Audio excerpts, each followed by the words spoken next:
Yeah. I doubled it up this week. Okay. I took mine last week. Oh, I'll let you do the intro, though.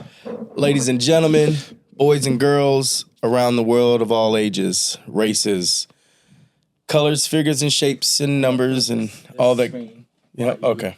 Keep doing it. All right, yeah. Welcome to another exciting episode of Mic'd Up with your boy, Smitty, a.k.a. Daniel, and the one and only Angelo Mike. Wow, that is so disrespectful that you switched my name like that. And Michelangelo.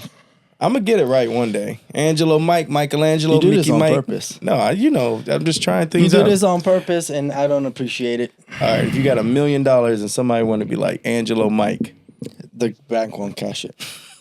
No, they'll write your name, but they want to call you Angelo Mike. They want to call me Angelo Mike, and the check is clear. Properly in my name. Yeah, I don't care. You call me Skippy McGee for all you damn care about. If you want to pay me $1 million, pay me $1 million. Call me Paul for the rest of the year.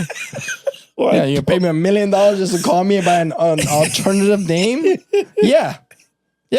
Angelo Mike, ladies and gentlemen. Anybody got a blank check out there? You can call him Angelo Mike. $100K. Not even $1 million. You give me, matter of fact, give me $10K. I'll let you call me whatever you want for a month. All right. Without derogatory terms and nothing like super, super weird or like freaky or like, you're not don't call me like, we're not going to get into that. Now you got standards. Well, yeah. I mean, I don't want to be... I want to be a Ralph, and they're like, Doo-doo Mouth John. Hey, Doo-doo Mouth John, can you grab the soda water for us? Like, no, I'm not. No, you're not. I'm not going to go with that. 100K, you can call me Doo-doo Mouth John. Yeah, whatever. You got 100K. Go around as Doo-doo Mouth John for 100K? For how long? Like a month? 6 months. 6 months. 6 months. Doo-doo Mouth John. Doo-doo Mouth John. Yeah, I can do it. It'll be a story. 6 month. 6 month. Doo-doo Mouth John. No, you have to go by the name Chlamydia. Whoa. I got chlamydia on the way. That's why they call you chlamydia. Mind your business. Can I explain it? No. I don't need to explain it. Yeah, what? I don't need to explain it. You want to explain that? No. First off, do you want to even tell anybody that you're getting paid to have your name changed? I wouldn't mind. Doo-doo Mouth John, chlamydia. I mean, it is what it is. If I don't have it, and I've never had doo-doo in my mouth, then... Okay, we're moving on. Okay, guys, we have some fun topics for you guys. Yeah, we do. Of course, like always, we have our segments, Smitty's Corner, things that I buy. Yeah. And then we have some good topics. Let's touch in. There's a lot of stuff that happened this week that's fun. First off, this is April Fool's. Yes. It's an April Fool's episode. John Q2 is on the way. April Fool's. Hit them where it hurts, huh? April. Well, it's hit them where it hurts. One day. The way they reboot everything in this world, it's possible. Look, man, it's a true life story. Thinking about just doing it. Just doing it. I'll produce the movie. So it's okay. I'll produce the movie with the money I could. No, I don't. I could bail you out. Actually, technically, if you don't kill nobody, you're not gonna get like real time. You'll get like 5 to 10 years. Maybe probably 5 years on good behavior. Threatening to kill myself for my son, who don't need a heart surgery. There could be no type of murder. I said threaten to kill myself. No, threatening still. That's like attempted murder. A third degree. Yeah, it's like. But it's for myself. That's. I could be in a. I could be like. Oh, I you could be put a mental asylum. Yeah. That'll shorten time. All right. Well, John Q2's actually is on the way now. Hey, based on a true story. There we go. Okay. So yeah, it is an April Fool's episode. It's April 1. If you guys had any fun jokes, today we're say April 1. April 1. It's April 1st, man. It's also the 1. Okay.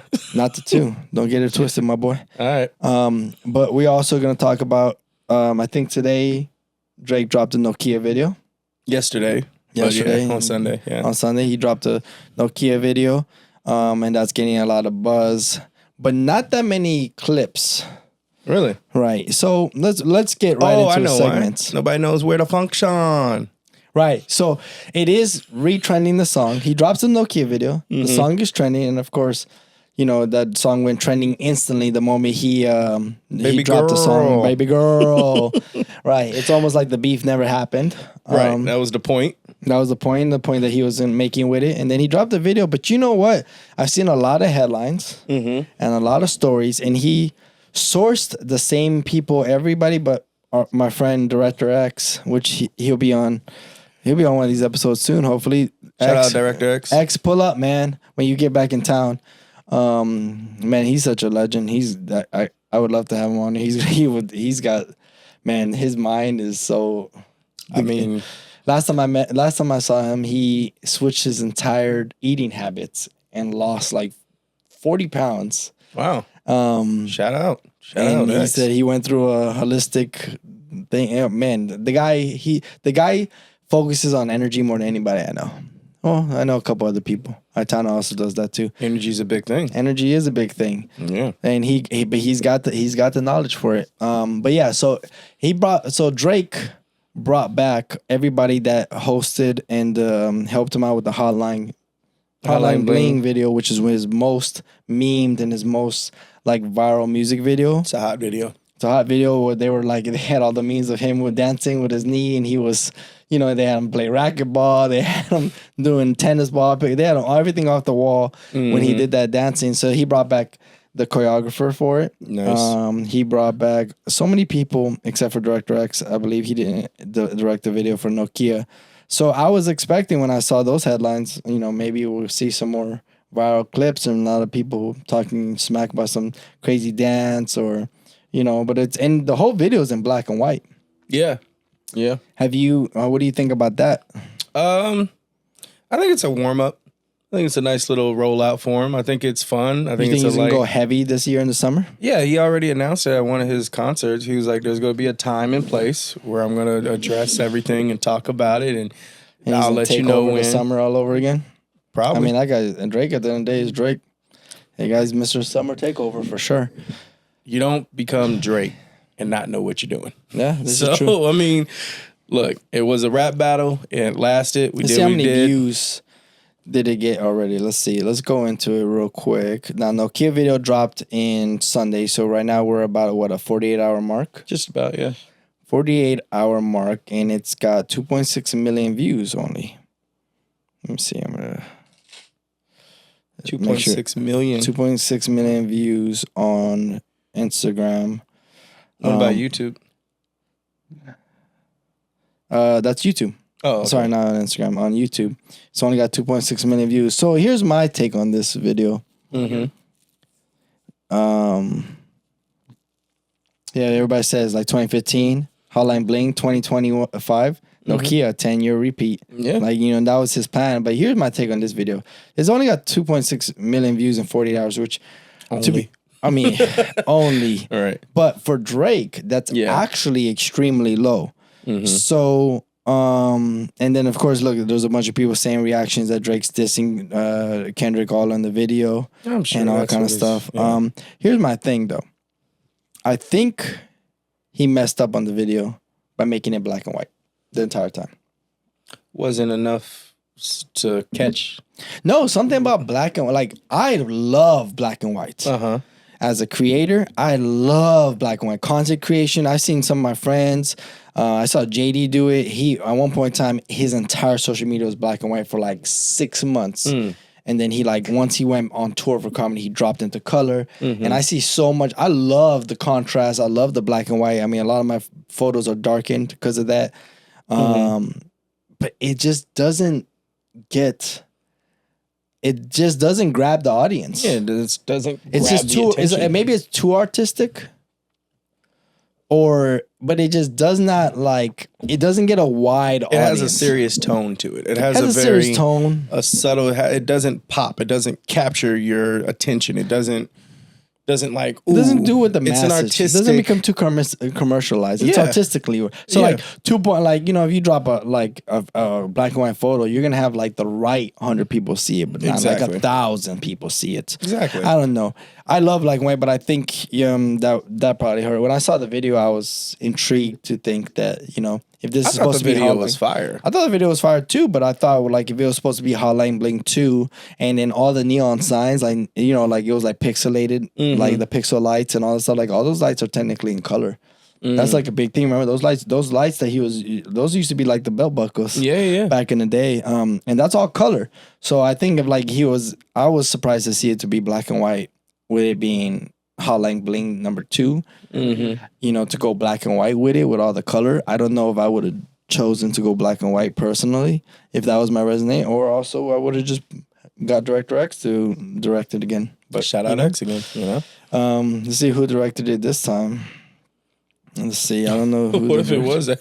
Right, I'm the whole check, time. man. Right, I should have checked. No, I saw him post about a director, and I saw it quickly, and it wasn't Director X. I would have known. Yeah, directed by Theo Scudra, which, by the way, he's also a legend.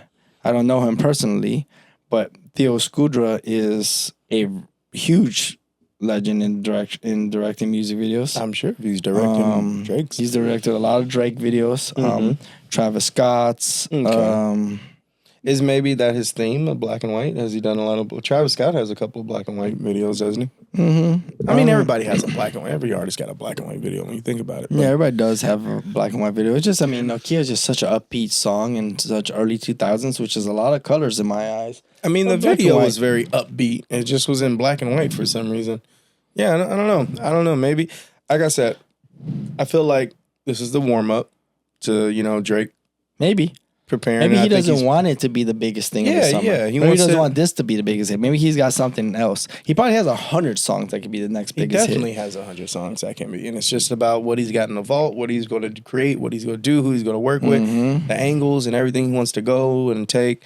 So, I mean, this is a cool little warm-up. It is probably low because they're still coming off the whole rap beef thing. And it's a weird energy of like, let's not give Drake everything right away, I think. And we're still Kendrick fans and we want to keep it even. The Super Bowl just happened and, I don't know. It's a Super rave. Bowl got a lot of backlash. Of course it did. It was negative supposed backlash to. too. Supposed to be.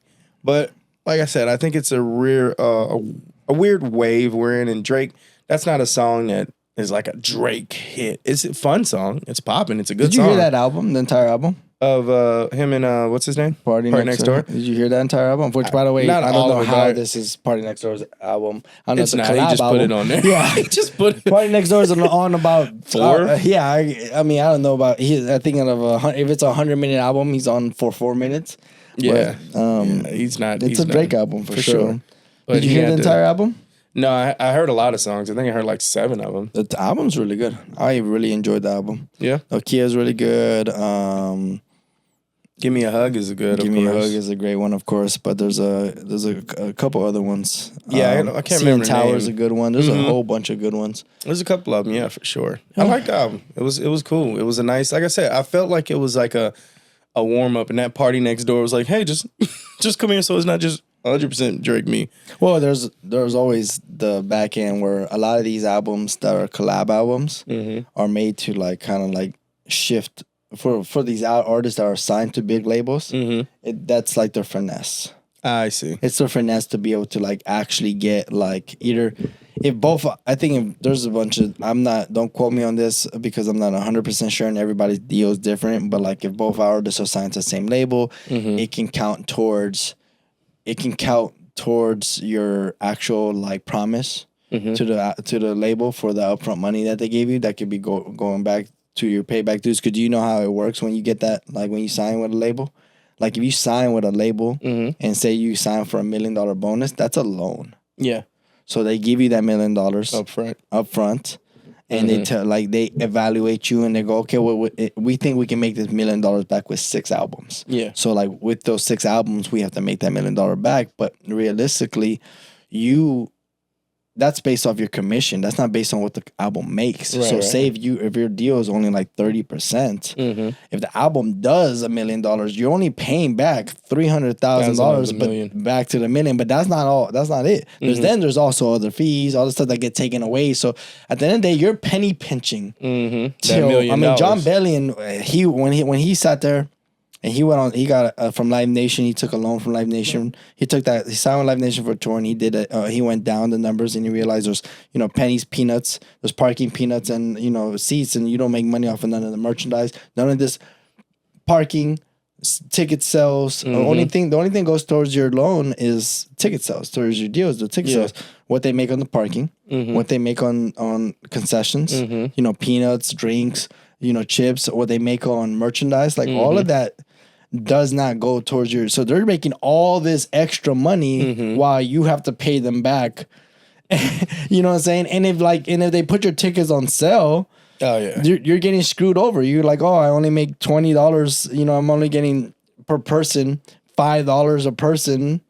You know, towards my bill, but they're making per person they're making $100-$200, which is why so many people can survive like independently. Yeah.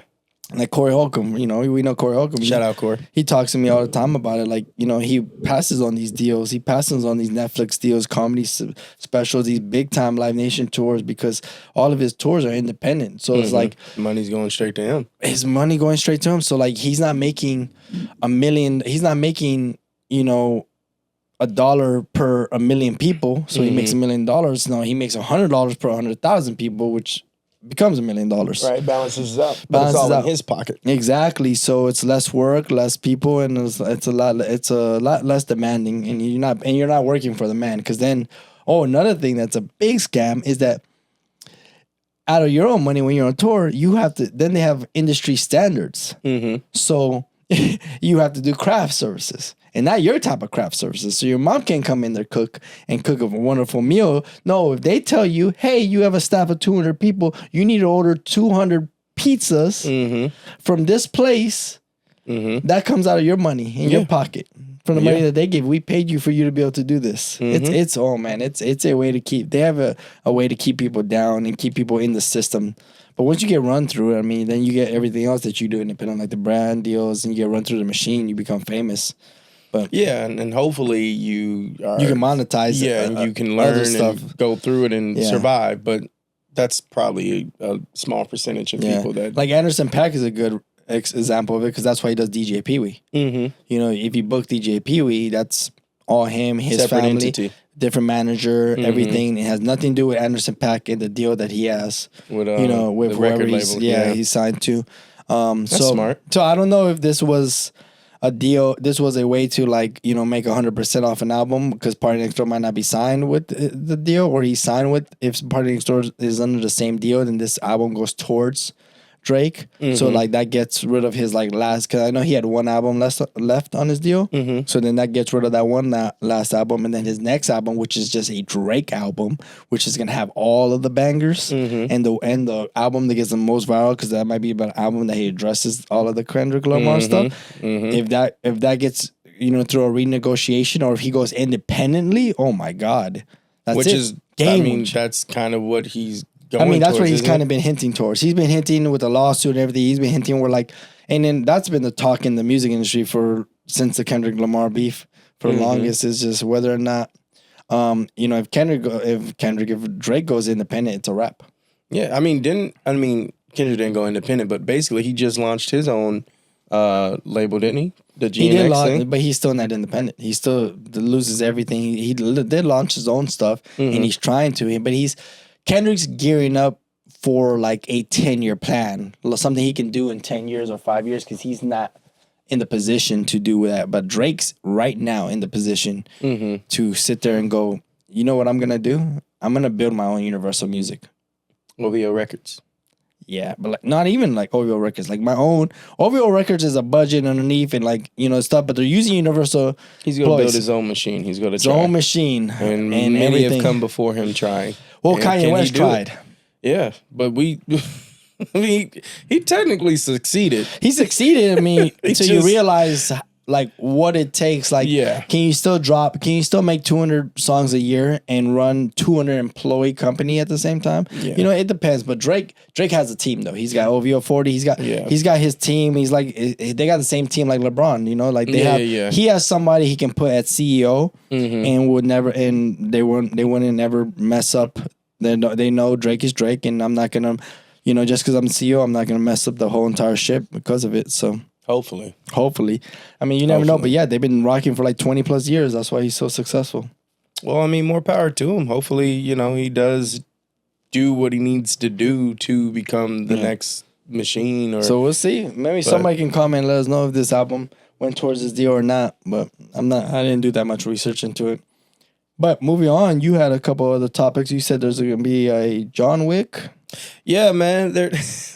We're talking about some All right, movies. I'ma and just- we're talking about some. Let me do a good intro just for Okay. time sense. Yeah. But some good movies and entertainment talk right now. We have some good topics on it. Netflix has dropped a bombshell. If you're an independent filmmaker, bombshell. And Which is? we'll talk about it after. Let's talk about you. So, Hollywood industry, big movie buff over here, film, television, love it. We're gonna have a big year in TV and film this year and next year. 2026 is shaping up to be They just crazy. announced a new Spider-Man. Yep, saw that too. That comes out 2026. 2026. But yeah, man, John Wick 5. Okay, anybody out there? So they announced the John Wick 5. John Wick 5. John Wick 4 was the last installment. Came out last year. Yeah. Last year. All over a dog, by the way. Huh? All over a dog. All treat animals nicely. You never know who owns a goddamn animal. I'll be honest with you. This is all over a dog. Yes. Crazy. But yeah, man, John Wick, the trilogy or the what happens after a trilogy? What do you call it? A quadruple? I can Google it though. Yeah, let me know. So anyway, 4 installments of this John Wick movie, and they're great franchise, great action-packed franchise. It's amazing. It's cool. Keanu Reeves kills it as John Wick. The last installment, he died. I know people are like, well, they didn't show it. He died. He should have been died in like the third one. Tetralogy. I'm not going to Tetralogy. Tetralogy. Well, Yeah. that's what they said. Duology, trilogy, tetralogy. Pentalogy is five. And then quartet is another term for a series of 4 books, or quartet. So yeah, so trilogy, tetralogy, and pentalogy is when they get to 5. So now they're coming to become a pentalogy. Well, pimpology and all that theology. Yeah, not that's pimp. what. Yeah, You said pimp. Pentalogy. You said pimpology. Yeah. So Penthouse. that's how that makes it. The 5th installment of John Wick. I feel like Hollywood has ran out of ideas. And if they got something that enough people go and pay, and no, it does. But why? My point is, if you know there's a chance, don't kill him off. And they killed him off in the movie. Did they kill him off? I don't remember that. How did they kill him off? Spoiler alert. John Wick 4 ending. Okay. How did they kill? So if I remember correctly, because it's been over a year, they did a whole little old school, Western gun down show. It's supposed to walk, bow, turn. But he walks away. No. So he gets shot, but he kills the other guy. And you got to remember, he was getting beat up all the way through the movie, and he limped to that gun. He rolled down he rolled down stairs 17 times in that movie. He also was stabbed. He got shot a couple of times before he even got to that gun battle. He's on the brink of death the entire movie. The entire movie. He gets there. He gets shot, but he shoots the guy, kills him, and he sits there on the step, and the sun's like coming up or whatever. Oh yes, and he's watching the sunrise. Yes, and he's bleeding out, and he lays down, and he just closes his eyes and dies. Oh, he doesn't. They don't show a funeral. They do. They. I think at the end they show where he's buried. The guy comes to his cemetery because remember his wife died in the very first movie. The dog and his wife had already died before, so they have the tombstone next to his wife, and it says, "Wow, the ending of John Wick 4, Chapter 4 seems to indicate John Wick's death. The film leaves it ambiguous." Yeah, so they left it ambiguous. The ambiguous ending. The movie shows John Wick seemingly dying after a final duel, but the ending is intentionally vague, leaving room for interpretation and future installments. My man went to his cemetery. I don't think he did. He did. Yeah, he did. Wick appeared to die at the end of John Wick 4. However, there is no burial on his. And there is no burial. His on-screen death shows him kneeling over. But they did the same thing in chapter 3, he says. And then there is there's the end credit scenes where they put he has a tombstone. But what if I think also I remember I could have did without a tombstone if you go leave it open. Well, no, because you know what? I think they kind of indicate that in the movie too. There's a point in time where they kind of said like this battle with the agency is never going to end unless you die. That's the whole point. Like to get out of the whole thing out of. But the guy that runs it is like his boy, his friend, or whatever. Like he I guess he can look out for him, and he died and all that. But then, bro, you out. what are we talking about in 5? He gonna come right back in? Like, come on, you never gonna get out, man. And then what we got? Well, he's not like, now he's out. Now it's kind of like, maybe it's a whole different enemy type of thing. I don't know. We'll see when John Wick 5 comes out. I mean, I'm gonna be there. I'm gonna watch it. I will say one thing about John Wick that I didn't know. It's created its own universe. Yes, for sure. It's the it new has 007. Yeah, it has a comic book. Yes. There's, I mean, they probably beg for him at these Comic Cons. All the other people. Yes. I mean, they have like background actors signing autographs at these Comic Cons and stuff. He's going to pass the mantle on. There's going to be other actors that grow and become John Wick. Next on yeah, it's like 007. For so sure. maybe that's what John Wick 5 is. Yeah, and listen, I never got into 007. Really? Never got into 007. I was okay with it. I wasn't like super into it, but I watched the movie. I didn't watch all of them, but the Halle Berry one I watched. The Daniel Craig ones I never watched. The newer but there's ones. so many before we were even born. Yeah, no, this is back from the 70s. Games. There's all this stuff because Pierce Brosnan. Yeah. Also, if what's his name? I think he gets producer credits on this movie, John Wick, right? Keanu Reeves, I believe so. Yeah. So I mean, if he owns any percentage of the IP, which I'm sure he does. Yeah, his family is going to be making money off of this genre forever. Every time they revamp it, every time they bring it back, every time they sell the intellectual property, every time they remake an Indian version of it and everything, just like Star Wars, his family's been making money forever off this intellectual. I think he created the character. I don't know if he created. Well, maybe. Who knows? I'm not in talk. He was talking with them. I mean, it's for him. He kills it. Literally, it's great. Yeah. It's subtle. It's amazing. Built around him. So, listen. Keanu Reeves to me is like one of the best actors out there. I know it's probably like a take that we can talk about later or whatever, but I love it. I love him. I love the character that he plays in it. It's a great script, great movie. I just didn't like that. Like if you go leave it open, don't put the burial tombstone next to his wife because that's like his wife is actually dead. Well, that makes it. That's a cliffhanger. It makes a good cliffhanger. That makes it John. Now you're like, damn, I gotta see number 5 because I need to get the explanation for the tombstone. I feel like it puts it too much of a what is it? Pressure or like I don't know. Just it has to be cliffhanger. Really, no, it has to be really. It's gotta make sense. All these, I mean, that's an easy make sense. I don't know. We'll see. That's an easy story. I if John Wick ended at that point, I would have been perfectly fine with it. It was cool. It was great. This guy's been through a lot. They're gonna make 10 movies just like Fast and Furious. We're not even getting into that. So now what's next? You said there's another movie you saw. You saw Avatar. Yes. Avatar, the last Airbender movie in production. You were confused about that. I was confused because we talked about this beforehand. They have an Avatar Last Airbender remake on Netflix. Well, it's not a remake. Well, I'm sorry. It's adaptation to live action. Yes, it's live action adaptation. Which is great, by the way. They're killing it.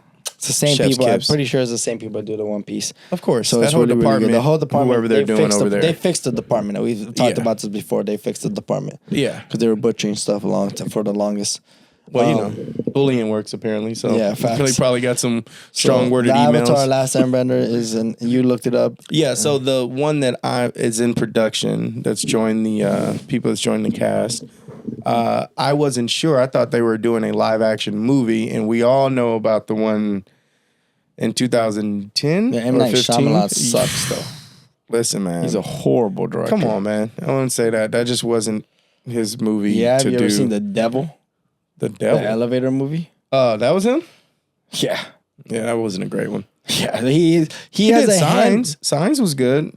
You ever seen that with Mel Gibson and Joaquin Phoenix? With the aliens. It was pretty good. It was pretty good. It was back in the day. Every time I look up M. Night Shyamalan. Listen, listen. All I'm gonna say is everybody knows he gets about. A lot of. You know what? Actually, I'm not gonna lie. I went to go watch the movie Trap. You liked that one? I did. I enjoyed it, and I was mad to see that he did it. But he did Split, Glass. Those were good ones. Mm-hmm. Split was good. But, I mean, you gotta think he did After Earth. That's horrible. I guess since he did The Sixth Sense, everybody glorifies him in Signs. Yeah, and then. Yeah, I'm saying he's done some. Man. Listen. Old. He did Old. Oh Jesus Christ! Don't even get me started. I wasn't a fan. The Visit. I mean, he's got some Lady in the Water or something like that. That movie was horrible too. Oh, you just go bash him. Look, he has some good movies, but The Devil. Look, he's on Rotten. You have to go into Rotten Tomatoes. If you go on Google, they removed all the bad movies. The guy's done like 100 movies. The guy's got he's at 10% though. listen, man, Oh, The Devil though, man, they're this not is all such a going to horrible be. movie. You're not all going to be first round picks, but I will say that Avatar: Last Airbender. I don't know. We just go. It's like the Dragon Ball movie. I don't think it was that bad. You don't think it was as bad as Dragon Ball? I thought it was. I don't think. Okay. I don't think it was that bad. I don't think the Avatar Last Airbender movie was that bad. I think it. I think it just wasn't. There wasn't time for it. They did it too early. It was too early. It wasn't. There wasn't. They hadn't even released like the Legend of Korra. They haven't even done nothing. The anime had just ended. Or I think the anime was still going at the time. I just think it didn't have what it needed to be like the next level. But I don't think it was that bad. On a scale of 1 to 10, 1 being the worst, 10 being the best, how bad was that movie? I don't think it's that bad, honestly. I'd give it like a 6, 7. All right, you be quiet. Now on Dragon Ball, that GT Dragon thing, Ball 1 to 10. Not GT. It wasn't GT. Whatever. It was Dragon Ball. Whatever. 1 to 10. That movie was bad. 1 to 10. That movie was like a 1 or a 2. I'll give it a 2 because I know the reason why. I mean, I watched Dragon Ball. So I knew, like, everybody watched that movie with the hope of Dragon Ball Z, but damn, that movie was horrible. Oh man, they tried to adapt it. I think I saw some stupid scene on Instagram the other day where he like uses his key to close Chi-Chi's lockers at school, and she's like, "You can use key." That was just a mix like that. See, that was bad. Like that, like Goku never went to high school.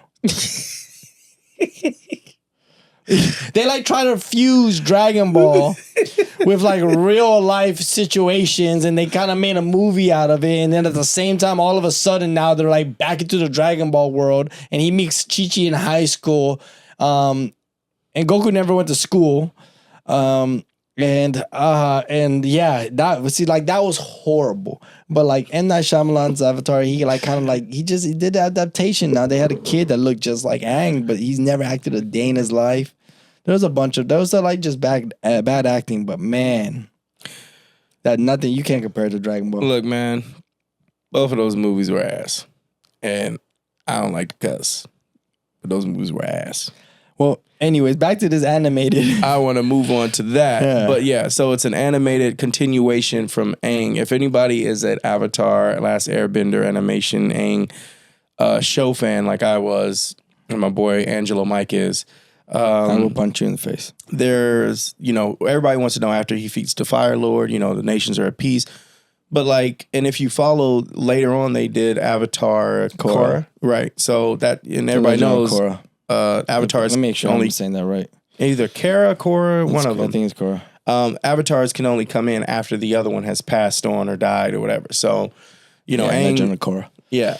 Aang obviously lived a long life after he defeated the Fire Lord and made peace to the nations, all that other stuff.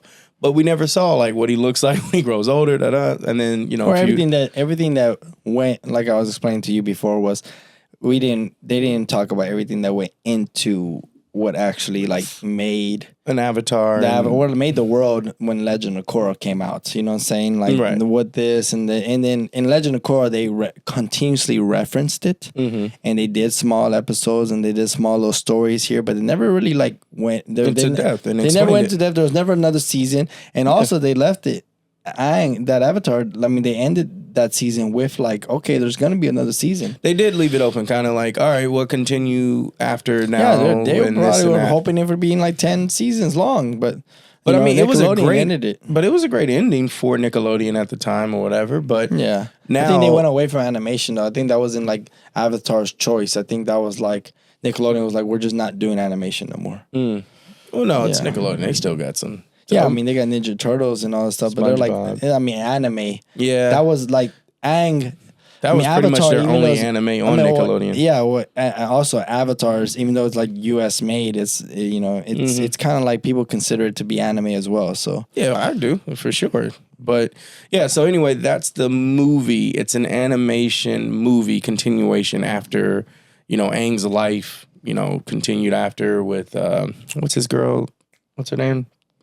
Waterbender that he falls in love with. And I wouldn't be able to tell it off the top of my head. Some with a K too, I think. Kara. I can look it up though. The one he fell in love with. But yeah, their life. Girlfriend.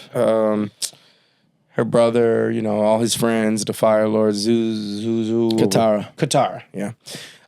So yeah, I'm excited for that. That's going to hopefully answer a lot of questions. See, look at all these pictures that you've never seen. You've never seen that. He got a goatee.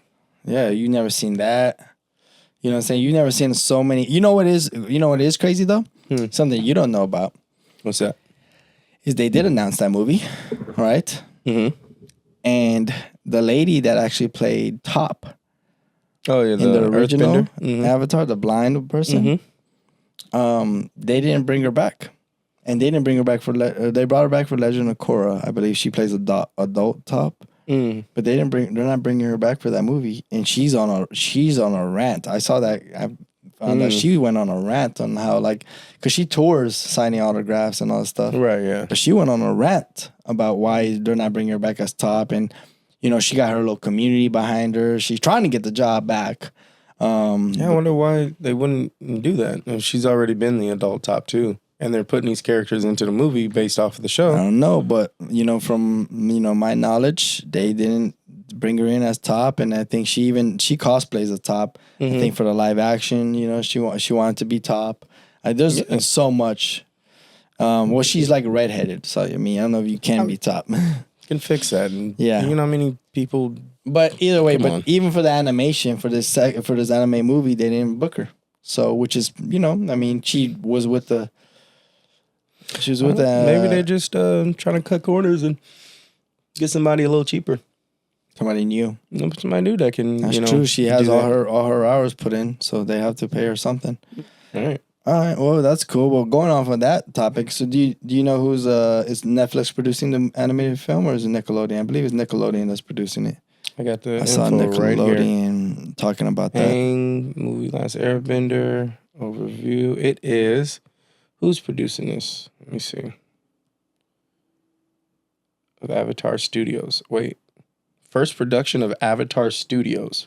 Yeah. Well, no, that's what you do with that when you have a series. You create your own big house, but where's it gonna go? Who's distributing it? That's what. Let me see. That's my question. That's the thing. Once you get to that level of Avatar, they own their IP. Their IP is such a strong level. Now they create their own studio. They handle all their merchandise. You can find Funko Pops, everything of Aang. Nickelodeon, Paramount Pictures, and Avatar Studios. Okay. So it's Nickelodeon. Yeah, so they're an extension. So they made that deal. Yeah, that's gonna be good. So that means there's gonna be a lot. From what I read, when I read an article, they're gonna go completely into that universe. They're even gonna do an Avatar before him. They're gonna do Back in Time. They're gonna continue. There's all kinds of stuff. So Avatar is gonna be around for the next 100 years. Yeah, Netflix has a live action adaptation of Avatar: The Last Airbender. So then they're gonna release the movie on Paramount Plus probably. Paramount Plus is Nickelodeon streaming services, and then Netflix will probably buy it after, since they probably have the first look rights after that. That's gonna be good. Oh look, this is Nickelodeon just greenlit a new series called Seven Havens, animated series titled Avatar: Seven Havens, set in the world of Avatar: The Last Airbender. All right, and then the live action series, season 2 and 3. So then probably the movie is gonna be like how they do with Demon Slayer and some of these others, or sometimes how they used to do with Cartoon Network. A lot of these cartoons, they're probably gonna do the movie, and then the anime is gonna be the continuation from the movie. The movie is gonna be technically the first episode. Oh, okay. Yeah. I wonder what Seven Havens is supposed to be about. Oh, who knows? Well, we'll see when it comes out. We'll talk about it. Yeah. On that note, just to give you guys a heads up, I have my update of the week, which I thought was pretty crazy. Ooh, can't wait to hear it. This is really, really good, and this is good. Sorry. That was not an indication of me not looking forward to it. We'll get into Smitty's Corner right after this, because this is going to be quick. Okay. Netflix has given out the biggest breaking news in film production history. Ooh, are you guys ready to hear it? I'm ready to hear it. You guys ready to hear it? I think is counteractive also though. So Counteractive, you said? yes, because Netflix has announced that they will be rejecting the RE Alexa 265. What is that? It's like the big boy camera. That's like the camera. Like it's a $300,000 camera. Right. That's like the camera that every movie is filmed on. Now, why are they rejecting that? So the reason why they're rejecting is they have a couple other reasons. There's a stitch sensor controversy. So basically, the stitch sensor is like it's the sensor that kind of like stitches all the footage together and stuff. And apparently, you can see the lines, the stitching lines in the dark scenes. In dark scenes, if you have a OLED or micro LED camera TV. Mm-hmm. So like if you have one of those really really expensive TVs or I think OLED might not be that expensive, but like if your TV is giving out some crazy like you're looking at the same camera that camera's like monitor gives out the same scene, then you're seeing I guess the stitch lines, you're seeing these lines and these things, which is I never knew that was a thing recently until I bought my new TV. Mm-hmm. And then all of a sudden I started seeing little markings on my Netflix. I'm like, whoa, I got a whole different Netflix now. I added my Netflix account as a TV. I was watching some stuff in high definition. I can see people's pimples and hair growing on their face. I'm like, damn, this new TV gave me a different world of Netflix. I'm like, yeah, you have poor people Netflix. That's crazy. That's how I would tell him now. Now, if you have poor people Netflix, yeah. That's wild. You have to get like, poor people TV, it seemed like. Not even Netflix. You just got a poor man's TV. Boy, if you have a poor man's TV, you get poor people's Netflix. You get 4K. That's where you stop. You don't get 4K OLED. I remember when 4K was the thing. You'd have 1080p. Yeah, that was for poor people. I was like, man, that's crazy. 4K Ultra HD now or something. I never knew. Now it's 8K, which is a fun fact. 8K? Yeah, now it's 8K is like commonly known. 6K is like the like. I mean, you can buy a $1,500 6K camera right now. Blackmagic just dropped the price, which this is crazy. So it kind of comes with a rollout of productions. Komodo Red, like one of the best budget cameras for color grading, and it's so good to film like a short film with. Mm-hmm. Like if you don't have a lot of money, you'd film like a short film with your Komodo Red. Yeah. And then if you get like millions of dollars, you'd go get this Alexa. Mm-hmm. They went from $6,000 to $3,000 to match the FX3, which is what we use. Which I told you, FX3s they filmed that movie with. Yeah. Whole entire feature film movie with it. And then the Blackmagic Pocket used to be a $5,000 camera. You can get it on sale for $1,500. 6K. That's 6K quality right there. Okay. Red Komodo, that's 6K, almost 7K or 8K. One of the Sony R5 now has 8K on it and 75 megapixels. The FX3s is like I love Sony cameras. Is all I have. I have some Blackmagics too, but I mean Sony cameras, FX3s caps out at 4K. I mean almost 5K, but it's great. Gives you so like phenomenal cinema quality for the price. It was a $3,000 camera. Yeah, but now you can get a Komodo for $3,000. But just it's so much. Once you get to that level of camera, it's like that camera might be $3,000, but you have to buy a battery that's gonna last you. That can take all that. That battery is another $500. You have to run in straight into a hard drive because there's no memory card that one can even write that fast, and two can even like hold that much footage. Right. Then you have to get a monitor because the monitor is not built in, and that monitor has to be able to read you that level of quality, or else you're not gonna be able to see it properly. You're not gonna know what you're filming, and you're not gonna know your lighting's off. So really, your setup ends up being about $7,000 now that they discounted 3K. But like before, it used to be like a 10K setup. Yeah. So these Alexas typically like the camera's $300K per body. Right. Once you get done with the lens and everything, it's a $500,000 setup. Sheesh. So now they removed it from their list. Now they didn't. Not only did they remove it, they banned it, which means. So there's a list that Netflix releases. It's on their page and stuff. On their website. Camera approved. So basically, they do not accept no content and no movies on their platform unless you film it with any of these cameras on this list. FX3s are on that list. Okay. And another Panasonic, if you guys are interested in making a film and hopefully get it on Netflix, you know, you can use an FX3, you can use a Panasonic PH1, I think it's the way it goes. And those are like the most affordable DSLR, like small body cameras. $3,000 for an FX3 right now, they're on sale. And then the Panasonic, I think now it's probably down to SL1 actually, that's the model. And that one's down to like $3,000, $2,000 now too. So Blackmagic's, the Pocket doesn't qualify. It's 6K, but it doesn't qualify for Netflix. So you have to go up to the bigger body one. So basically, you know, so they rather filmmakers shoot on an iPhone, or you know they want film. They're so here's the thing, they have a new low cost strategy coming out apparently. Okay. So basically, they want to pay less money for films. Yeah. Which if you want to pay less money for films, it's gotta cost less to make the film. Mm-hmm. And I think they might be pulling from Tubi. Yeah. Because Tubi is crazy and booming, and people are making some of the lowest of the quality films on there, and they're making a substantial income on Tubi, and Amazon Prime is also accepting it. Now here's my thing though. Now that they're taking this, is Netflix also going to release an open format submission base? Because here's the thing. I've worked in the production side, and Tubi, Amazon, and a whole bunch of these streaming services and networks worldwide. There's agencies and sites and websites that you can work with to submit your product and get it on Tubi. Right. That's how I got the deal for Mic'd Up. Mm-hmm. For Netflix, you can, if you don't have a contact and if you don't take a meeting, there's no pitch. You still have to pitch. They're still operating like a big time studio. You have to have you have to have the pitch, and then they also put up money for it. But you to even get it, even if you produce it yourself, to get it on there, you have to have the contact. Yeah. Your agent has to reach out, and hopefully your agent sign with CAA or somebody big. So do you think they're gonna kind of transition to like a YouTube style like Tubi does? No, they got too big. They've passed that. They surpassed it.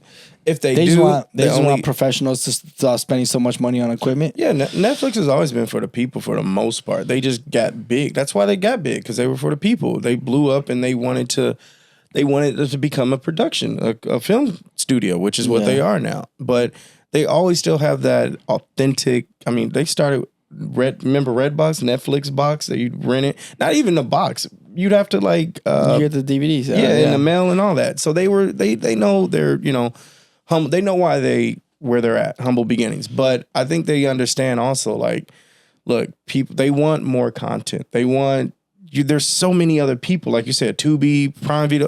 There's so many other people that are willing to pay now, and you can get content at Apple TV now. All these other streaming services, and Netflix was like the original, the OG. Yeah.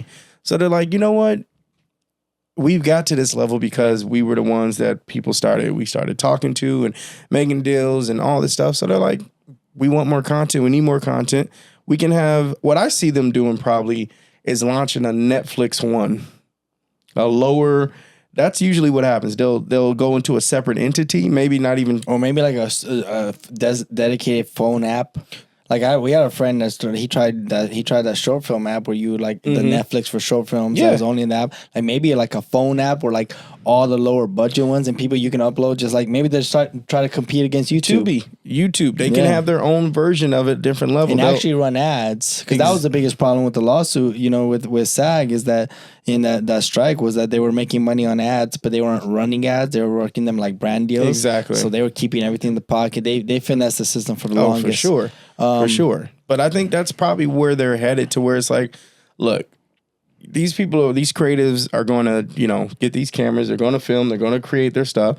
And they go somewhere and get a bag for whatever amount of money and put it on Tubi, put it on YouTube, whatever the case is. The way Netflix, I've seen some of our friends, some of their old shows come back to life on Netflix. Yeah.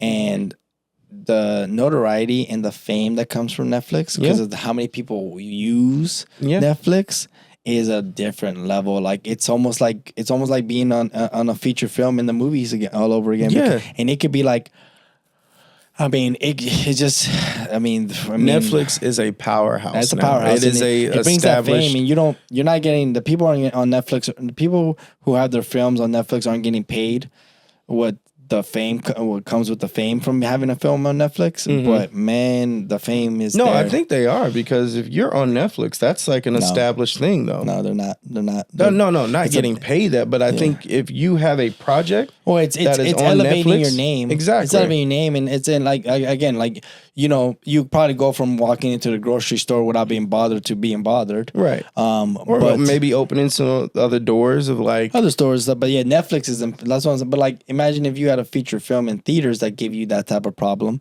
notoriety. But you're not getting the same dollars from Netflix. You know, they're not. They pay low. I've heard it. I know it. I know compared people. Compared to what it would be if you booked any other project. Well, I wouldn't say any other project. Not any other project. But let me ask you, as somebody who's just real quick before we move on to our next segments, as somebody who has been on set and who's always on set, and you I'm not gonna answer this question because I've been on both, but you haven't been on too much of both. You just started with this podcast. You just started kind of like dabbling on the new stuff. Yeah. How do you feel if you were booked for another movie with Denzel Washington and you show up and you remember how you know how big the sets are and how big the camera equipment and how much and you show up and it's like. Do you feel like a sense of less professionalism if the camera is the size of somebody's hand?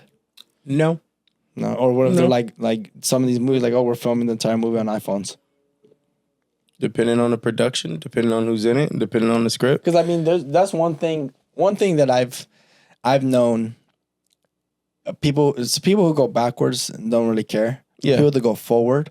People who started on an iPhone and then now want to be in movies or they're producing their own movies. The biggest thing is, as a producer, I would say the unnecessary budget spending. You know what I'm saying? Like we don't need to rent a $30,000 camera for what we're filming. Right. We're filming a short film. We don't need to spend $100,000 on equipment. You with the right team now, with the right equipment, we can knock this out on 10,000. But they want that feel, that big set feel that you've idolized.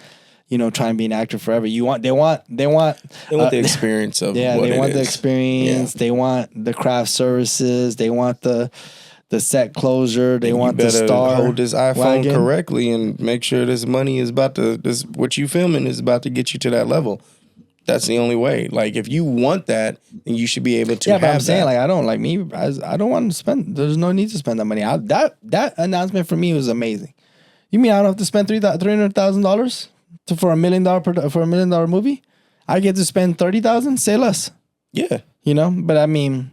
you wouldn't feel a lack of professionalism if you got on set and you saw them using FX3s everywhere? No, it would depend on, again, what you're filming. Are still going to be 20 foot long. What you're filming, how you're filming it, and long as the quality of that comes out great, who cares? And talent. The talent, I think, is the best.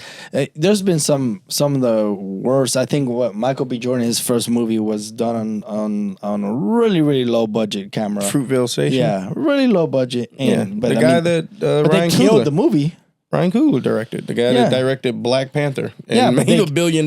Yeah, but but that movie was so low budget and they killed the movie. And it was great. So great. Nobody even realized that the movie was blurry most of the time. That's my point. It doesn't matter. He's worked on, like I said, he made Black Panther, a $1 billion movie.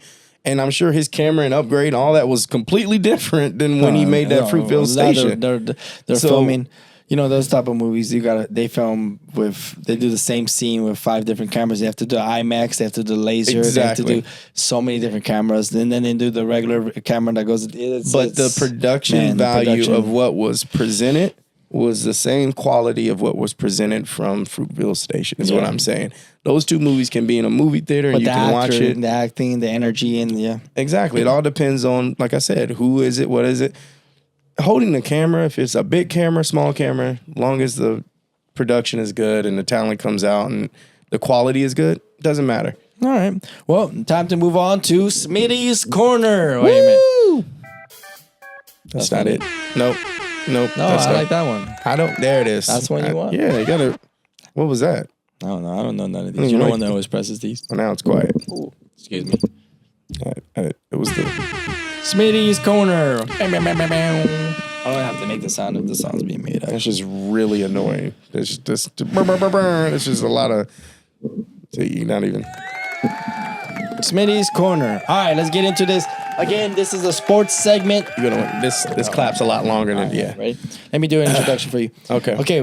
Once again, if you guys are new to the show and you guys are just tuning in, right here at 50 minutes of the show, we'll have a time stamped.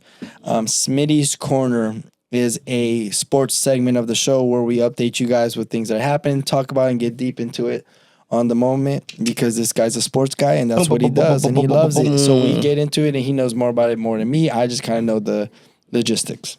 I could have went pro. Okay, now he's just lying. Could have went pro. Should have went pro, but you know. You can still go pro as a bettor. Huh? You can still be a pro bettor. Oh, I am a pro bettor. Okay. Just don't win a lot. All right. So the very first topic up is the NBA, National Basketball Association. I think we might have touched on it a few episodes back. You guys can comment and let me know, since you guys are loyal fans of the show. The NBA has gotten boring, or was boring before the Luka LeBron trade. I think that's what it was. We talked about NBA being boring. Yes. And you know, since the trade, things have gotten a little bit more exciting. The Lakers are winning. Lakers are winning the championship. Well, that's a. You want to bet on it? I'll bet on that. All right, you had it right here. He's betting the Lakers 2025 will win the championship. I bet you 500 push-ups. All right, the Lakers make it to the finals. No, you shook on it. Nah, I said he's gonna win. He's gonna win. You shook on that deal though. Lakers make it to the finals. This year. 500 push-ups. Anyway, sure. Anyway, so my point of it is the league has been a little bit more, I guess, exciting, or trying to get some more fans. I don't know how many, how old a lot of these viewers are, but get to the point. I'm getting there. There was a fight that happened yesterday in the league against the Minnesota Timberwolves and the Detroit Pistons. Which the Detroit Pistons are known for fighting. Detroit is known for violence as a city in whole. Well, I'm not a part of that. So if you ever end up in Detroit, Angelo Mike. See, now you need to be Angelo Mike instead of your real name. Okay. Yeah, so there was a fight. My question... Well, update us with the fight first, please. All right, so what had happened? I have no idea about this fight. So what happened? Because you couldn't have gone pro.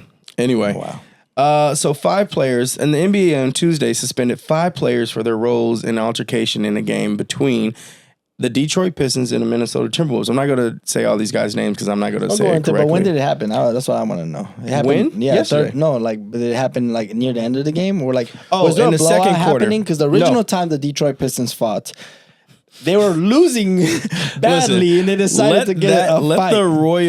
Let the battle royal. That's one of my favorite things ever in the NBA. We can touch on that after that. No, we're not touching on that. But let it go. All right. Okay. They were suspended 1 game without pay. The incident happened with 8 minutes and 36 seconds left in the second quarter. Oh, they didn't even make it to halftime. No. Oh my God. No. So that's news. Yeah. I don't think I've ever seen anything like that happen. No, they were It always ready for the like smoke. Third, fourth quarter. No, they came in ready for the smoke. This was in Minnesota though, so it wasn't in Detroit. Maybe that's why it wasn't a full stadium that got rocked. So what happened? So Isaiah Stewart is a player on the Detroit Pistons. Now he's like the trouble guy in NBA. He's the one no mess with. What's his average points on? Like, is he worth? You do that. I'll look up his average points because I don't think Isaiah Stewart's. Is he worth the headache for the team in Detroit? They're winning right now too, so they're like pretty good. I don't know. I think he's just a good all-around hustle player guy, rebounding, block shots, a couple assists. This guy looks problematic. That's a crazy thing to say. But yeah, you don't look like the one to mess with at all. He looks problematic. He's got a problematic stance. He's got videos where he's just looking like... he just looks problematic, and he averages 6 points. Yeah, but... If I was betting on underdog, I would lose... You would take the over? No, I wouldn't take... I'd have to see. You would take the over on a problematic guy? I'd probably lose on this guy. He's one game went for 14, another game his average is 6, another game goes for 14, 4 points, 14-4. He's too problematic. He's too uncertainty. This guy, I don't trust him at all. So he's the one that was in the mix with what's his name? I'm not gonna say, I butcher his last name all the time. Dante DiVincenzo? DD. We call him DD for short. DD. Y'all know who he is Memphis? if you watch sports. No, in Minnesota. Yeah. Nas Reed, who's also Minnesota. They get in the Royal Rumble, right? They just start pushing, shoving. They were like kind of jawing at each other throughout the first. You see, it only went to the second quarter with 8 minutes still left. So they started it off the rip. I don't know. Maybe they got off history. the tip off, they started talking. Yeah, they was bumping, talking, blah blah. So long story short, it just boils over at that time mark. They start pushing, shoving. It gets so like hectic, it falls into the stands, and now that's when it becomes a serious problem. See, when you told me, you said you mentioned this topic to me slightly before we started the show. Yeah, and I said we'll talk about it. And you said hey, it was not that big of a deal. I mean, you said they get into the stands. You said, oh, they just push and shove. Nobody threw a punch or nothing crazy. No, but then they got into the stands. Then it becomes legal. And it becomes a problem. Then they got to get somebody at the legal department to talk to these fans that just got into an altercation and probably gonna get a good settlement. If you were courtside, if you were there, and jumping in, you can't jump in. I'm just saying, it comes to you, they fall on you. No one hits you. No, I'm jumping in. If there's a fight happening in front of me, I'm swinging too. On who? For what? And before they swing on me, they're not swinging on you. You have nothing. They just fell on you. I want the settlement. Well, you just got fell on. I probably get more if I get punched. You'd also lose everything for punching. We'll talk about it when the time comes. Pull up this video real quick. Just type in old man. No, just I just want to see this would be you. Type in old man in the stands. What happened in the stand? The guy, so just paint it for me. Paint the picture for me. No, so the video I wanted you to see had nothing to do with the fight. Oh, the whole painting picture is, man, forget you, push, shove. Oh yeah, they were underneath the basket, and those seats that are kind of right there. Yeah, man, I don't care. People push get hurt in those seats all the time. Next thing you know, they pushed and shoved each other and yanked, and they are in the second row of the court.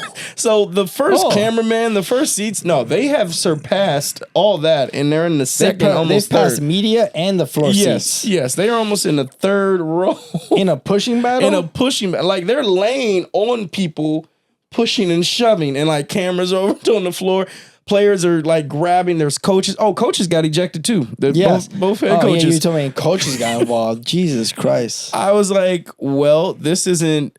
So people get ejected. People get ejected. They get ejected. They get fined. But here's the thing: they only got suspended. The problematic guy 2 games, and then the other guy DD 1 game. Nas Reed 1 game, and I'm like, I don't know. But I feel like that's kind of a positive look because back in the day, I mean, after that whole Royal Rumble in Detroit, anybody fought or anything, you're gone for 10 games. You're gone for the season. Yeah, you got to go to therapy. You got to figure this out. You will not be doing this. Do you think, because now, betting is so heavy in sports. It is super heavy. Do you think the actual, and not only betting, but the sponsorships and the social media, because it wasn't like that. They're like, now there's so many more avenues of income for the NBA. Yes. Do you think that, bottom line, do you think that's the influence for them to minimizing suspensions, softening up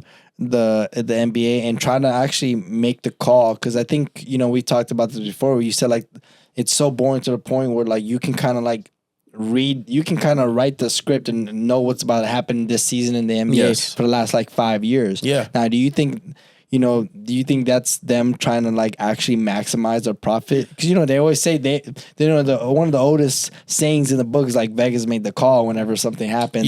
Yeah. Yeah. Bottom line always comes down to the bottom line. When it's not exciting, you lose money. Yeah. When it's predictable, you lose money. It's beginning predictable. But they're kind of making money now with the being predictable. Yes and no. Because then it does become predictable. Because you think, like, I mean, Austin But Reeves. they get no. Austin Reeves is a up and coming. He was kind of predictable at one point. Now he's averaging like 30 points. Yeah, I mean that's predictable because. Did you knock the light out? Hold on a second, man. Just give me a second. There we go. See?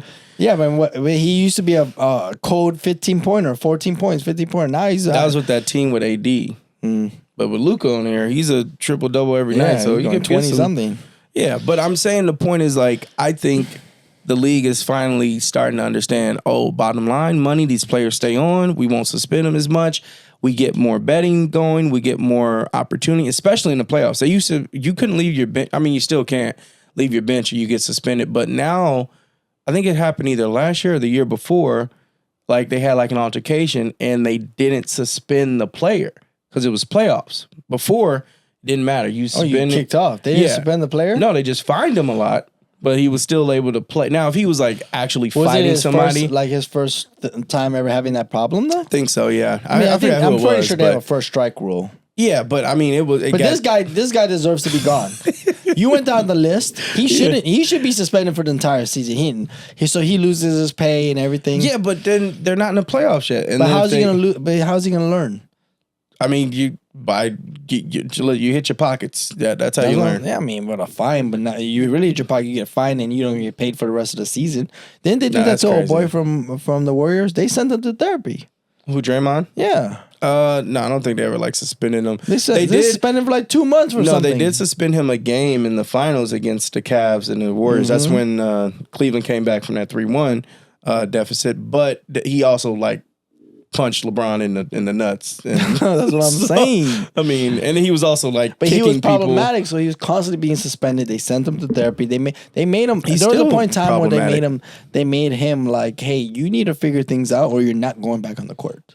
Yeah, but he didn't. He's retired now? No, he's still playing. He's still playing. He's still problematic. Yeah, he still be slamming people and fighting, and he choked out Rudy Gobert last year. Yeah, that was coming though because Rudy Gobert, they blame him for starting COVID in the NBA because that press conference was crazy. He was like touching all the mics, like ha ha ha, and then literally 24 hours later, he was like, "I got COVID," and they shut down the whole league. I didn't know about that. That's a fun fact. That is. I'll look into that, bro. The timing of that is insane. I was like, well, and he's French, so I'm like, all right. Well, moving on from the NBA, you had something else, right? Yes, NFL new rules, ladies and gentlemen. Let us look it up. While you do that, I'm gonna bust open my items for things that I buy. Nice. Today, on our next segment, once we finish with Smitty's Corner, things that I buy. I got this Dragon Ball Z card game. I want to bust this open because I am a big Dragon Ball Z fan, and you get some cool cards in here. Is that from the movie? No. Oh, I guess, huh? It's got Janemba on there. But this one comes with 4 booster packs, a play manual, and 1 limited promo card. That's the Janemba one. I don't know, but I heard some of these cards are actually worth a lot of money, like the One Piece. Cards right now have been that's the next gambling. This is gambling. Yeah. Oh my God. Have you seen the videos for the Pokemon cards? Yeah. People are like tripping out here, man. It's at its all-time high. It's at cards and booster packs that I used to be able to buy at 130, 140. Right now, my distributor quoted me at 240. And forget this, the biggest distributor of the entire world of Pokemon in the US just got caught reselling. What is going on? What's happening? Well, they want more money. People are getting greedy, so they just shut it down. The biggest distributor of the U.S. That means reselling. Caught reselling, so they're going to have to find somebody else, which is pretty crazy. He got caught selling on Walmart. Well, there's a bunch of crazy things. I have a bunch of the crazy stuff, so let's go on to NFL and then we'll go to this. The biggest rule change, finally, and this I believe is going to affect sports betting to the next level because I feel like so many people lost money because of this rule change. Didn't happen during the regular season. You are now in the overtime format allowed to expand replay assist, and also both teams can possess the ball in overtime. So to score. For reference, for somebody like me, yes, or for somebody watching, not me. I know the rules. I'm a man. We replay assist. Couldn't have been less of a man ever, but go ahead. Replay assist. Yes. And overtime, I know. Look, again with the light. Hey, man, you gotta plug it in properly. Overtime, I know you only got the ball back if the other team didn't score. So on their regular possession. season, it's tied 2020. Game's over, right? Fourth quarter ended. We got to go back out there. You choose. We're gonna do a coin toss. Heads, You choose heads, and tails. then if I get the possession, if I scored, game's over. Game's over. Now they both get a chance. So even though I scored, then you have a chance to score again. Man, that will. I just thought about that. That will, hit you, the didn't spread. it? First The off, spread, yes. the spread just got cooked. Yes. Yes. The spread got cooked. The money line got cooked. Yes. Because, Unless it was a 6-6. well, now hold on. Now, what happens if I score, you score, I score? We're just doing this. No. So you both get a chance to score, and if by any chance you both score, then whatever time is left, if you score again and time is out, then you win. But if you don't, it ends in a tie. Oh, they're adding. Oh man, NFL really games could always. spread. Yeah, that cooks the money line. Yeah, they could always end in a tie. When it's just when rare was that the they ever do. last time they're really gonna? That's gonna be some soccer stuff where it can really end in a tie. Yes. When was the last time I bet you there hasn't been a tie in the NFL in the last 20 years. No, you're wrong. It happened probably a year or two ago. Bullshit. Watch. Let's see. Look it up. I'll look it up right here. I don't believe that. I remember seeing it. I was like, never. How could there be a tie? Nobody scores in that overtime and they just called it quits. in the regular season, in a playoff game, somebody got to score. Yeah, somebody had to score. No, Last game that or ended. if there was a year, what was it again before? Sorry, if there wasn't a year, when was it again before? Let's see. See, December 4th, 2022. 3 years ago, and The then Washington Commanders and New York Giants. yeah, both. Yeah, what 0-0? No, 2020. Okay, what about before that though?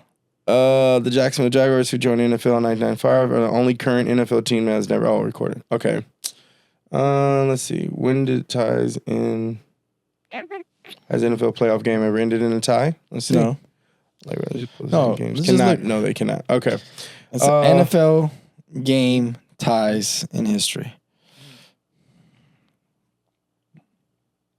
Yeah. List of NFL game ties. Okay, so again, yeah.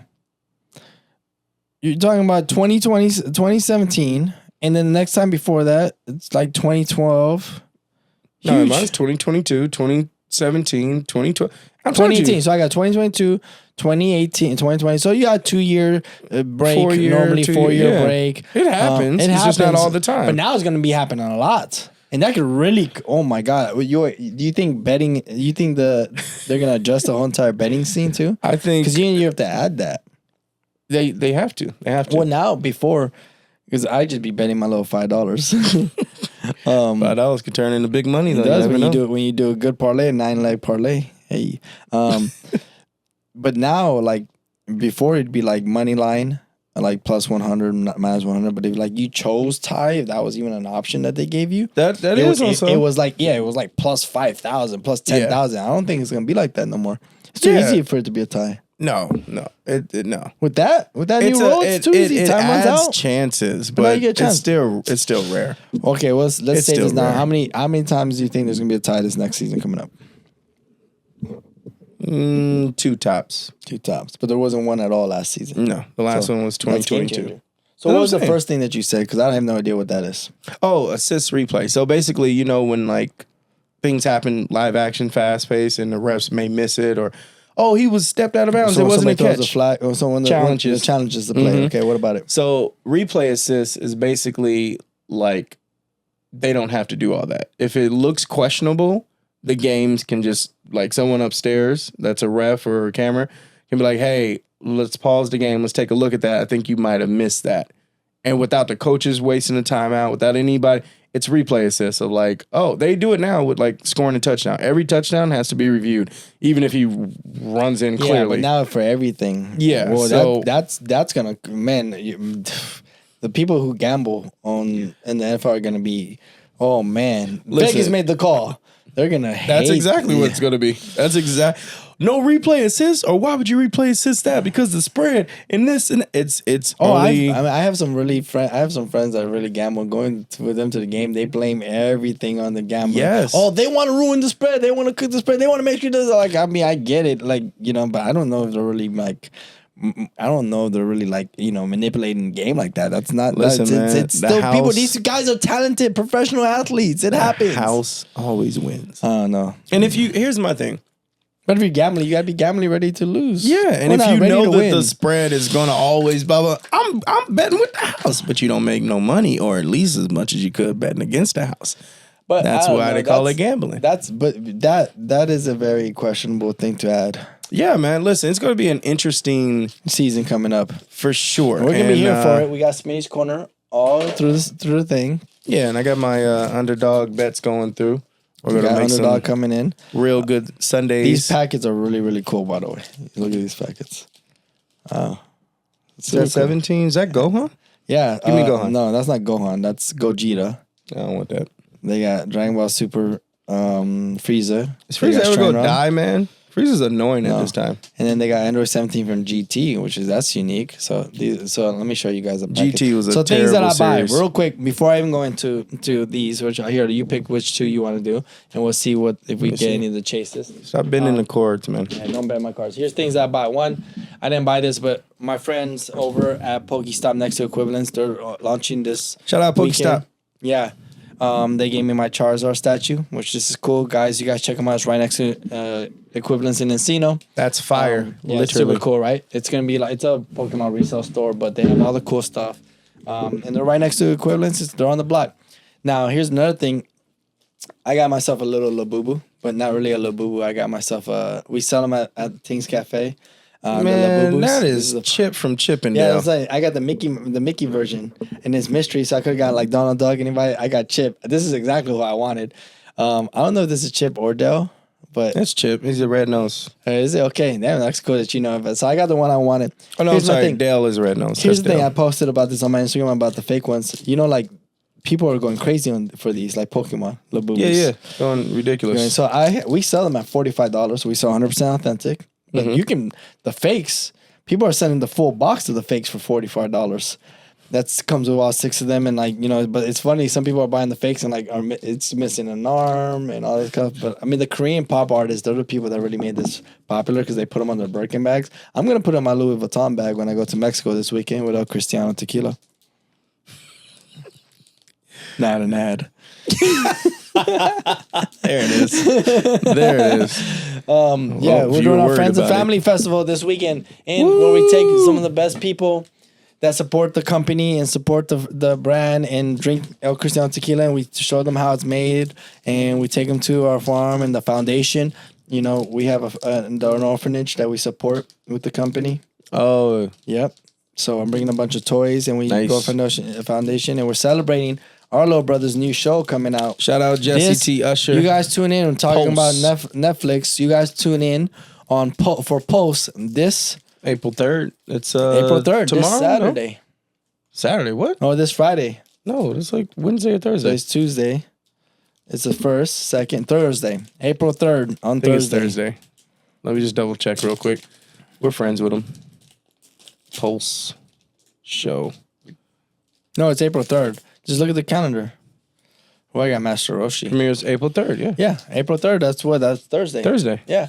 So you guys make sure you guys tune in, run it up, run the streams up. We need 17 seasons for this. And me and him will be celebrating with El Cristiano Tequila in Mexico. Responsibly, of course. Oh, they have the best card at the end already. So I got Master Roshi, Shenron, or Oolong's Wish, not even Shenron. Base form Frieza. Base form. Frieza Revenge in Motion. Oh, I got Frieza getting cut up by Trunks, Future Trunks. Nice. The original King Piccolo. King Gamma. Oh, I got Super Saiyan Son Goku from GT. Little kid Goku. GT is I got terrible. Dragon Ball. And these, of course, these are still like trading card games where you can battle. I don't know what you are having a hard time over there. Don't worry about me. I got over there. Bitter Pass Ginyu. Oh, you know this one? Bitter Pass Ginyu? You get that one? Bitter pass. The Ginyu. You Oh, get when it? he was And the frog? He's a frog for life now. You know that? Mm-hmm. I got Dende's new job. Oh, and I got Phantom Strike Janemba. And then I'll see if this has any value to it. Ooh, that looks cool. It looks cool. That looks really cool. Oh, What'd you get? quick thinking Go Tinks. Cool. Mm-hmm. Savage Shisami. Nice. There's a bunch of those. I mean, each pack comes with 12 packets. Oh, this is only worth 5 cents. There you go. Wow. Quick obstruction whiz. All right, well, put this there. I mean, it might be worth something one day. You got whiz? Hidden feelings. Oh God, Krillin. Oh, Of course, it's hidden feelings. Wait, hidden feelings. I think is for Android 18 in the for back. sure. Yeah, that's a legendary scene right there.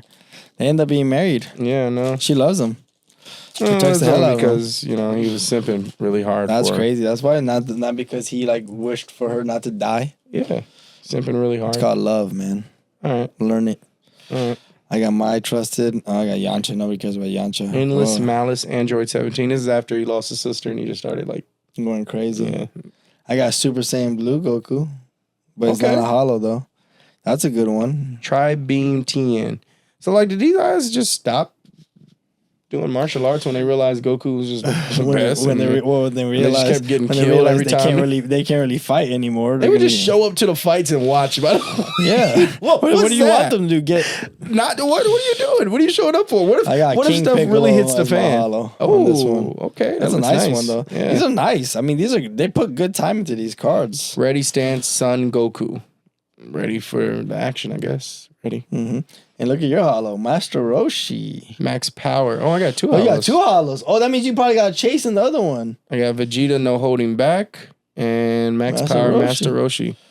Give me that Vegeta holding back. Let me see. Oh, Master Roshi on the back too. Look at that. Oh, What is wait. this? Oh yeah, because the back only has the Dragon Balls, so you got a double card. Let me see. This I'll be is Master pulling Roshi. fire, Yeah, you dog. would be pulling. I'll Let me be see pulling that. fire. Let me see that Vegeta SS Vegeta no holding back. This is Super Saiyan Vegeta from GT too. This is a cool one with his short hair. You got to start paying me. My talents are being wasted. You know, I would pay you if I ever sell these cars. I don't ever sell them. I should get rid of them while they're worth something. I mean, they're only going to get better, aren't they? Are the Dragon Ball Z cards worth something, guys? You guys can collect them. This is one. Oh, this is a good card. Yeah, your voice cracking a little high there. How good is it?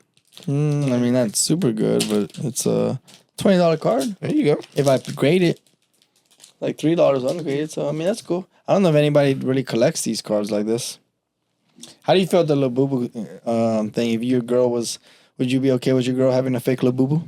They call them Lafufus. I don't like the word labubu. I hate it every time you say it.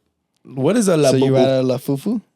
No, that's what is a labubu for fufu? These guys, I told you. No, don't bring it homies. back out. That's a Dale. Okay. Yeah, From but Chippendale. look at it. It's a little face, and there's little creatures. I was sure about the Labubu and just bust up in one of those boxes. It's like the woman's version of Bear Bricks, and it's little creepy creatures. They're like this.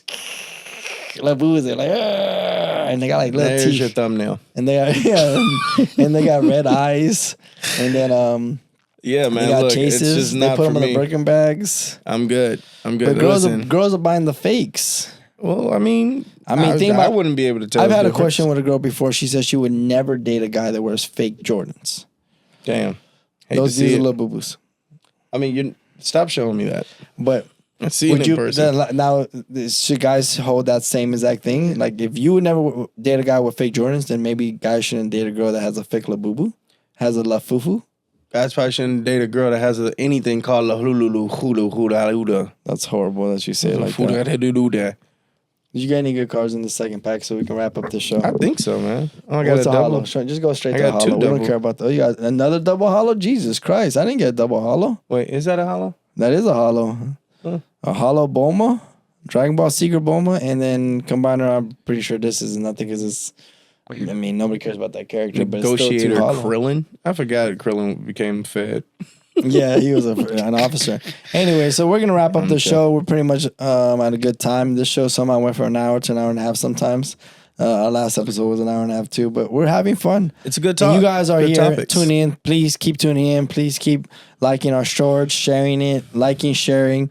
We have a lot of stuff coming up. I'm gonna plug up again our friends and family event this weekend. We're taking a bunch of people that support the brand for our Cristiano Tequila. We're going down to Jalisco, Mexico, and Guadalajara and Arandas, exactly where it's made, where we aged the agave. We bring it down with the family that makes it and creates the tequila, and we have a family festival and we party and we share the story and we show people, and then we take people to the foundation, which is the orphanage, where the brand actually supports the kids.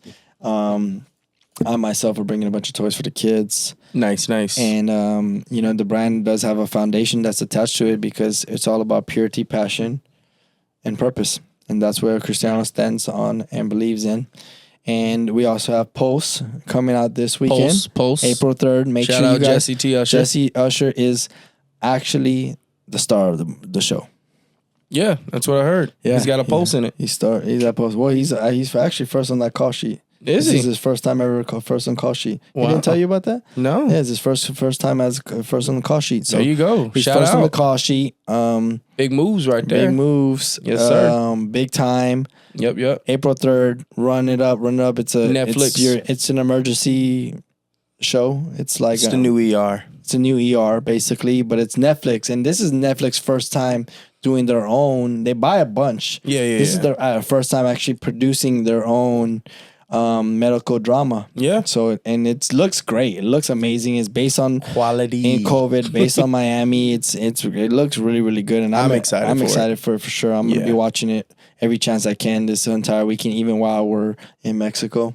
Celebrating responsibly. Celebrating responsibly. So April 3rd, makes you guys tune in and stream Pulse. with that. Also, I finally found the Besame music video, which I filmed on this exact same trip the first time I went with El Cristiano when I first got with the brand. And I finally found that footage. You gonna release it? Yes, I'm releasing that on Friday also. There you go. Perfect. So you guys tune in and watch that everywhere. Like and subscribe, comment. On my YouTube. I'm going to link it on the bottom of this link once it releases. There you go. And hopefully we can do it. Again, I'm going to be about 2 years younger in the music video because we lost the footage forever. I lost so much. And honestly, the video is like scrapped together through footage that we were able to savor. Is it in black and white? No, it's not black and white. It is in vintage though. We had to vintage tape it. Put in vintage tape just to kind of like make it make sense because some stuff I filmed with vintage effects on my own phone, and again I had to stitch this. Once we found like any footage possible, the guy lost 4 memory cards. That's out of 5. It's kind of impressive. He's just chucking them. 4 is crazy. 4 1 or 2, maybe. There was supposed to be a vlog, interviews. We filmed so much content that first trip, and it all just got lost. Oh, I was heartbroken, but that's part of the business. So we finally got to stitch everything up, and it's gonna be there. And I made it make sense with last year's trip too. And this year I'm gonna vlog the trips. The vlog's gonna be on the YouTube. There you go. So a lot of good be ready things for everything. A lot of good things. You got anything you want to plug up? Not this week, man, but next week I'll have something plugged up for you guys. Okay. All right. And so that's about everything. Till next week. We're gonna be here. Yeah, man. Same time. Same place.